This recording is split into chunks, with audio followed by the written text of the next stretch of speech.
Hello student. तर आज आपण पश्चिम महाराष्ट्रामधील जे एक वेल नोन कॉलेज आहे ते म्हणजे कृष्णा मेडिकल कॉलेज. या कॉलेजविषयी आज आपण संपूर्ण इन्फॉर्मेशन या व्हिडिओमध्ये देणार आहोत. या कॉलेजची स्थापना कधी झालेली आहे, सीट किती आहेत किंवा मग ट्युशन फी काय आहे किंवा मग गेल्या वर्षी यांचे कट ऑफ काय होते, त्याविषयी आज आपण बोलणार आहोत. सगळ्यात पहिलं हे कॉलेज डीम कॉलेजमध्ये येतं. याची काउन्सिलिंग प्युअर एमसीसी मधून केली जाते. त्याच्यानंतर या कॉलेजची स्थापना जर तुम्ही बघितली, 1984 साली या कॉलेजची स्थापना झालेली होती. या कॉलेजच्या सीट जर तुम्ही बघितल्या, तर 250 एवढ्या सीट्स आहेत. त्याच्यामध्ये 212 एवढ्या सीट्स ऑल ओव्हर इंडियामधून इथे भरल्या जातात.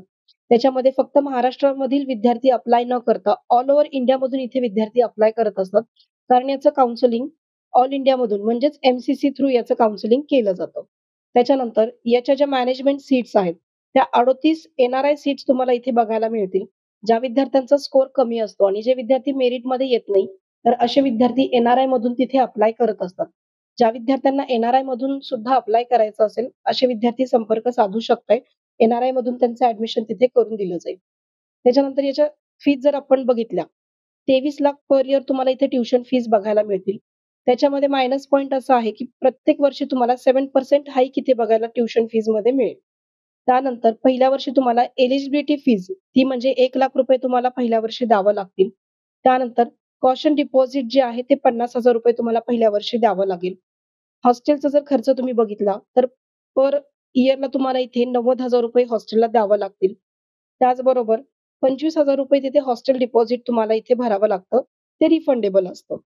त्यानंतर पहिल्या वर्षी जर तुम्ही टोटल बघितलं, 25,65,000 पहिल्या वर्षी तुम्हाला टोटल खर्च या कॉलेजसाठी येत असतो.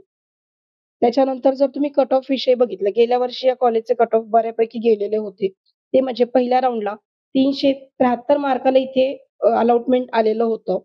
त्यानंतर सेकंड राउंडला जर तुम्ही बघितलं, कट ऑफ हे वाढलेले होते. ते म्हणजे 411 एवढे सेकंड राउंडचे कट ऑफ गेलेले होते. त्यानंतर थर्ड राउंडला सुद्धा 408च्या आसपास इथे अलॉटमेंट आलेलं होतं. आता ज्या विद्यार्थ्यांना एन-आर-आय मधून अलॉटमेंट घ्यायचं असेल, अशा विद्यार्थ्यांनी एन-आर-आय मधून फॉर्म भरणं गरजेचं आहे. तरच तुम्हाला तिथे सीट मिळू शकतो. पेशंट फ्लो जर तुम्ही या कॉलेजचा बघितला, खूप चांगला पेशंट फ्लो तुम्हाला बघायला मिळेल. वेल नोन असं ठिकाण आहे, जिथे हा कॉलेज मेन सिटीमध्ये येतं, म्हणून पेशंट फ्लो खूप चांगला आहे. तर ज्या विद्यार्थ्यांना या कॉलेजचं काउन्सिलिंग करायचं असेल किंवा मग एन-आर-आय मधून या कॉलेजला ॲडमिशन घ्यायचं असेल, असे विद्यार्थी तुम्ही आमच्याशी संपर्क साधू शकताय. आम्ही आमची पेड काउन्सिलिंग चालू केलेली आहे. तर त्याचबरोबर डिस्क्रिप्शनमध्ये आमच्या WhatsApp ग्रुपची लिंक आहे. त्या ग्रुपला तुम्ही जॉइन होऊ शकताय. त्याच्यावर तुम्हाला बऱ्यापैकी इन्फॉर्मेशन ग्रुपवर तुम्हाला मिळत राहते किंवा मग जर काही क्वेरी असेल ॲडमिशन रिगार्डिंग किंवा मग कुठल्याही रिगार्डिंग तुम्हाला क्वेरी असेल, तर आमचा नंबर स्क्रोल होत आहे. त्याच्यावर तुम्ही संपर्क साधू शकता. So thank you.